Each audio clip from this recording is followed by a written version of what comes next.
Bom dia, alunos! Hoje nós vamos ter nossa primeira aula de sistema endócrino, também chamado de sistema hormonal. Vocês vão encontrar esse assunto nas páginas 784 a 793 do seu livro-texto, ok? O sistema endócrino é composto por glândulas endócrinas, isto é, aquelas que produzem os hormônios. E o que são os hormônios? Hormônios são substâncias produzidas e liberadas por determinadas células que atuam sobre outras células, modificando seu funcionamento. Os hormônios, muitas vezes, vão agir bem longe, isso é, um órgão bem distante daquele onde eles foram produzidos. As glândulas endócrinas são aquelas que lançam suas secreções diretamente no sangue, diferente das glândulas exócrinas, que lançam suas secreções para fora do corpo ou em cavidades de órgãos ocos. Então, os hormônios são chamados mensageiros químicos, que são lançados no sangue pelas glândulas endócrinas e que vão estimular ou inibir as atividades de um órgão específico. Esses mensageiros químicos permitem uma comunicação entre as células que muitas vezes estão bem distantes, as células-alvo. E como os hormônios sabem exatamente onde agir? Bem, as células-alvo de determinado hormônio têm na sua superfície externa da sua membrana plasmática proteínas que são denominados receptores hormonais. Eles são capazes de se combinar especificamente com as moléculas do hormônio. Essa combinação correta é necessária para que haja a estimulação hormonal.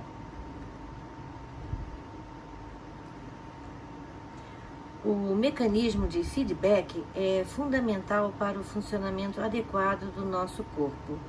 O feedback negativo, por exemplo, atua na regulação da secreção dos hormônios e ele é considerado o mecanismo primário para a manutenção da homeostase. Ele provoca uma mudança negativa em relação à alteração inicial, ou seja, um estímulo contrário àquele que levou ao desequilíbrio. Por exemplo, temos o controle da pressão sanguínea. Quando ela cai, nosso corpo percebe que houve um desequilíbrio e aí inicia uma série de processos que fazem a pressão voltar ao normal. O mesmo acontece quando ela aumenta e o corpo imediatamente faz alguns ajustes para que ela também volte ao normal. Outro exemplo de feedback negativo é a respiração, como nós vimos no capítulo sobre sistema respiratório. Quando a concentração de gás carbônico aumenta no sangue, o centro respiratório manda mensagem para aumentar a frequência respiratória e aí o gás carbônico é removido do corpo com maior rapidez. Portanto, o aumento da concentração de gás carbônico aumenta a taxa de remoção do gás carbônico. Por outro lado, o feedback positivo aumenta o estímulo que gera desequilíbrio, fazendo com que os valores estejam cada vez mais diferentes do padrão. Ele pode causar danos ao corpo, uma vez que não programa o organismo para voltar à normalidade, isto é, ao estado de estabilidade. Um exemplo desta ação nociva acontece quando uma pessoa perde grande quantidade de sangue. A perda de sangue faz com que o coração pare de bombeá-lo e, consequentemente, causa queda da pressão e também diminuição do fluxo de sangue para o coração. E isso faz com que o coração diminua ainda mais o bombeamento, o que ocasiona uma maior diminuição do fluxo sanguíneo, enfraquecendo ainda mais o coração. Esse processo persiste até levar o organismo à morte. Um exemplo de feedback positivo acontece também no momento do parto, e esse é útil. Quando chega o momento do nascimento, acontece o aumento das contrações uterinas por causa da produção de ocitocina. E quanto mais contrações, mais ocitocina é produzida, e mais contrações são realizadas, o que gera a expulsão do bebê. Então, nós temos feedback quando a regulação de uma glândula é feita pelo seu próprio produto final. Ele pode ser negativo quando o aumento do produto final inibe a atividade da glândula, e positivo, quando ele acelera a atividade da glândula. Aqui no quadrinho nós temos um exemplo de feedback negativo, que é o controle exercido pela hipófise sobre a glândula tireoide. A hipófise produz um hormônio trófico, isso é, que atua sobre outras glândulas, a tireotrofina, que estimula a tireoide a liberar os hormônios tiroxina e triidotironina. Quando esses hormônios atingem determinada concentração no sangue, passam a inibir a produção de tireotrofina pela hipófise. Quando a taxa de tireotrofina no sangue diminuem também as taxas de tiroxina e triidotironina no sangue. Aí se desfaz o efeito inibidor sobre a hipófise, que aumenta a produção de tireotrofina, reiniciando o ciclo. Aqui vemos exemplos de glândulas endócrinas, a tireoide, as paratireoides, as suprarrenais, os ovários nas mulheres e os testículos nos homens, e o pâncreas e a hipófise. Nós vamos falar sobre cada um deles, ok? A hipófise. A hipófise antigamente era chamada de pituitária. Ela é uma glândula do tamanho de um grão de ervilha que está localizada na base do encéfalo.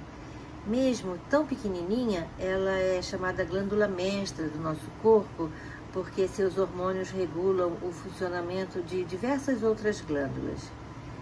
Ela é constituída de dois tipos bem diferentes de células endócrinas: a adenohipófise, ou o lobo anterior da hipófise, que é originada de tecido epitelial, e a porção posterior, que é denominada neurohipófise, que tem origem nervosa.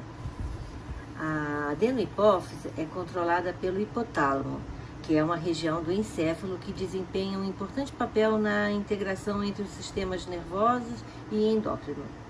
Ao receber informações trazidas pelos nervos provenientes do corpo e de outras partes do encéfalo, o hipotálamo secreta hormônios que atuam sobre a hipófise.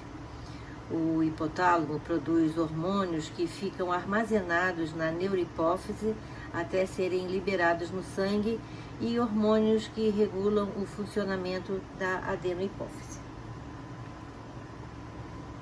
O primeiro hormônio sobre o qual nós vamos falar é o hormônio do crescimento, chamado de somatotrófico, ou somatotrofina, ou também GH.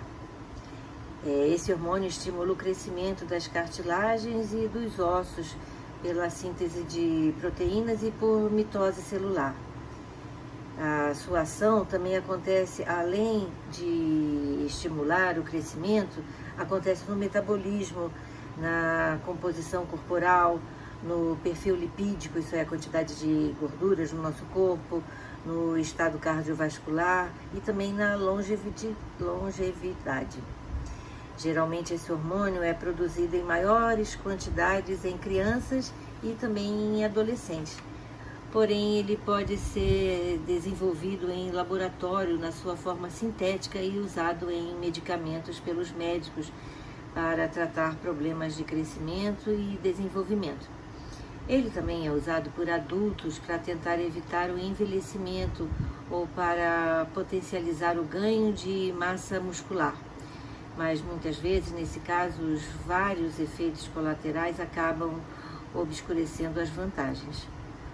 O uso deste e de outros hormônios deve ser sempre acompanhado por um médico. Nunca acredite em milagres que muitas vezes são vendidos em academias clandestinas e também por pessoas mal intencionadas. Vocês já ouviram falar em dor do crescimento? Pois bem, são as dores que as crianças têm nas pernas com o efeito do hormônio. O GH também atua no metabolismo de lipídios e aumenta a utilização das gorduras como fonte energética, ou seja, estimula a lipófise e assim faz a liberação de ácidos graxos presentes no tecido adiposo. e por isso ele é usado em tratamentos de emagrecimento, mas sempre com orientação de um médico. A quantidade de liberação de GH varia ao longo da vida da pessoa, e o pico é durante a infância e também durante o estirão que acontece na puberdade.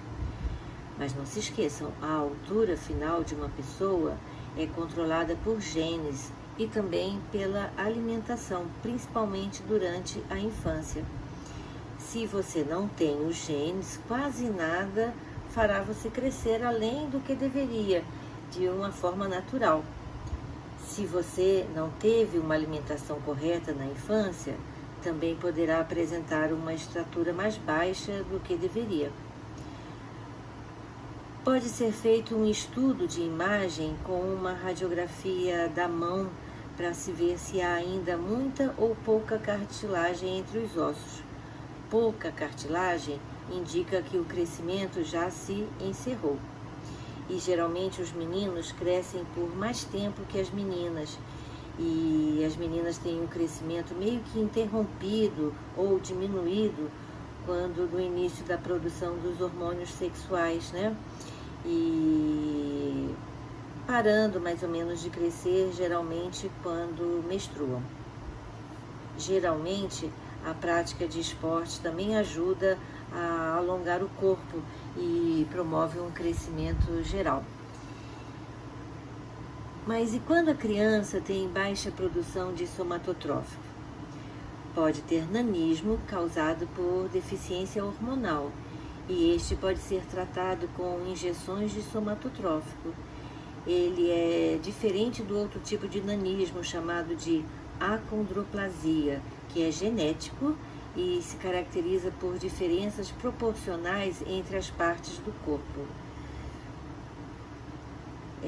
Apesar de ser genético, algumas pessoas podem sofrer mutações espontâneas em seus genes, e o que farão com que os indivíduos de estatura normal, mesmo sem ascendentes anões, possam gerar filhos com nanismo.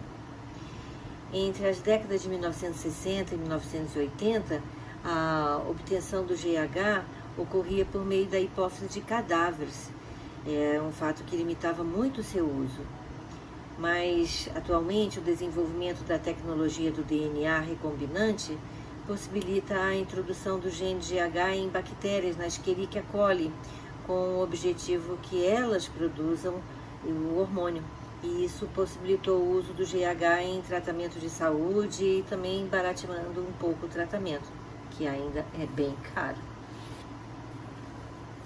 E quando a pessoa produz uma quantidade bem exagerada de GH? Pode ter dois casos. Na infância, nós temos o gigantismo, e na fase adulta se tem a acromegalia. Vamos ver aqui alguns exemplos de nanismo e também de gigantismo e de acromegalia. No gigantismo, a pessoa atinge uma altura bem maior do que o normal, chegando a ter bem mais de 2 metros de altura. Segundo o livro do Guinness, o homem mais alto é um turco de 2,51 metros. Mas na história se tem o caso de um americano que atingiu 2,72 metros. A pessoa mais baixa é uma mulher indiana com 61 centímetros de altura.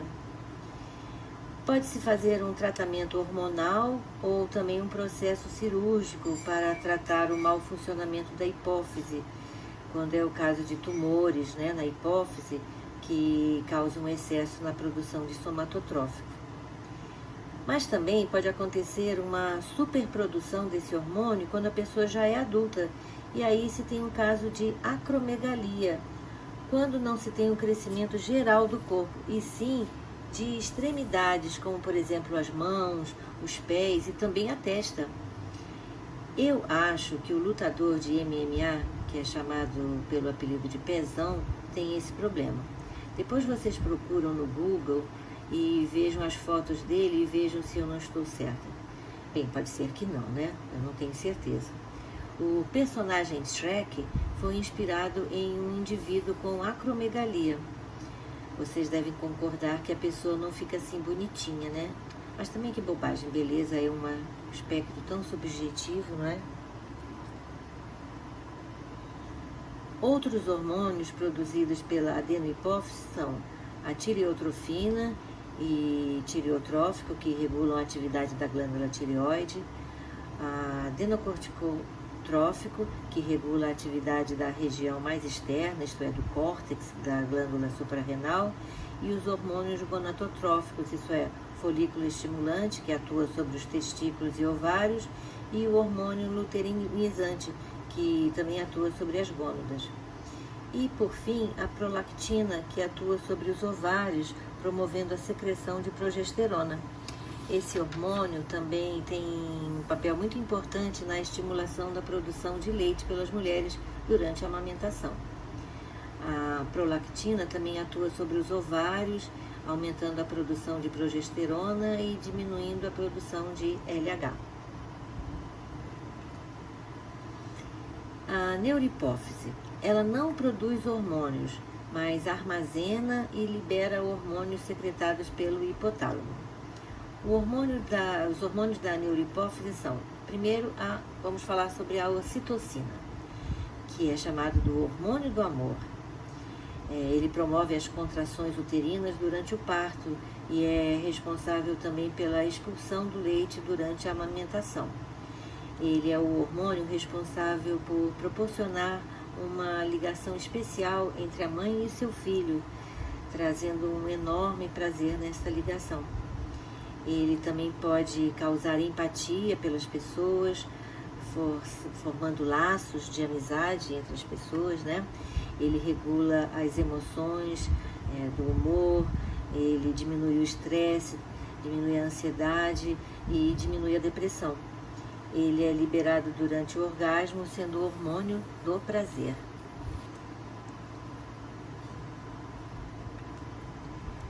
Outro hormônio é a ADH ou vasopressina, que nós já vimos no capítulo sobre o sistema urinário, né?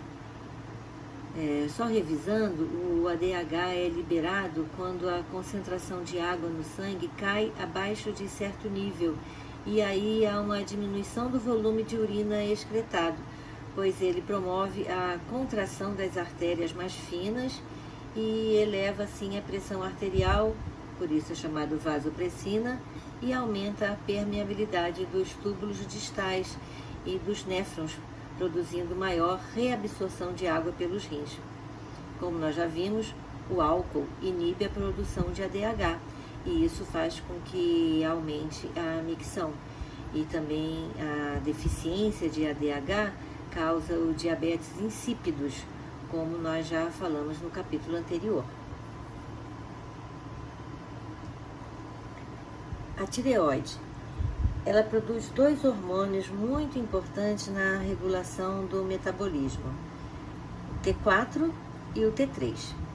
A tireoide está localizada no pescoço, logo abaixo da glote, e os hormônios que ela produz têm um papel fundamental no desenvolvimento e na maturação dos vertebrados. A tireoide desempenha um papel fundamental na homeostase. Seus hormônios ajudam a manter normais a pressão do sangue, o ritmo cardíaco, também o tônus muscular e as funções sexuais, e também atua sobre as células do corpo em geral, aumentando a atividade metabólica. Daí se tem a importância da ingestão de iodo na alimentação, porque a tireoide precisa do iodo para produzir seus hormônios, e por isso existe uma lei no Brasil que o sal que nós comemos, ao sal é misturado iodo, por isso a gente fala que o sal é iodado. Com o teste do pezinho, que todo bebê tem que fazer ao nascer, se é capaz de detectar diversas doenças, como por exemplo o hipotireoidismo congênito, que se pode tratar com alimentação adequada, e se não tratado cedo, pode causar sérios danos à saúde, inclusive o retardo mental grave e irreversível. Esse teste atualmente é obrigatório por lei, e em algumas localidades não é permitido o registro da criança em cartório sem que seja feito esse teste no hospital. Se a glândula tireoide produz muito hormônio, se tem o caso de hipertireoidismo, e a pessoa tem a temperatura corporal mais alta, tem sudorese intensa, ela tem a tendência a perder peso, tem maior irritabilidade e tem uma tendência a ter pressão mais alta. Pode acontecer o crescimento anormal da glândula tireoide e acaba formando bócio.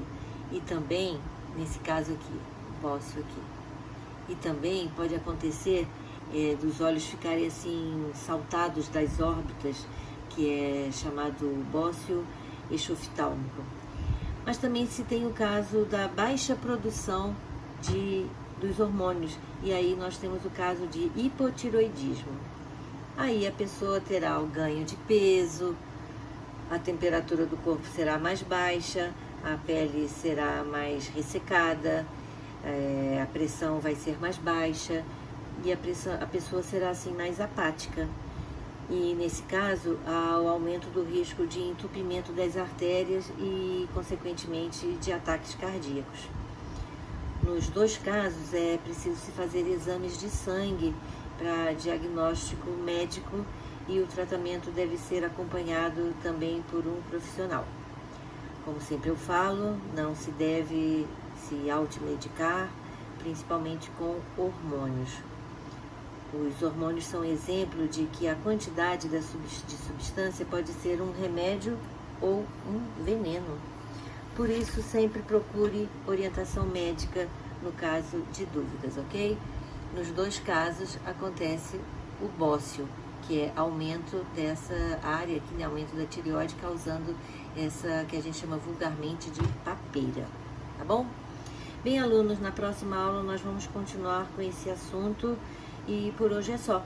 Até a próxima!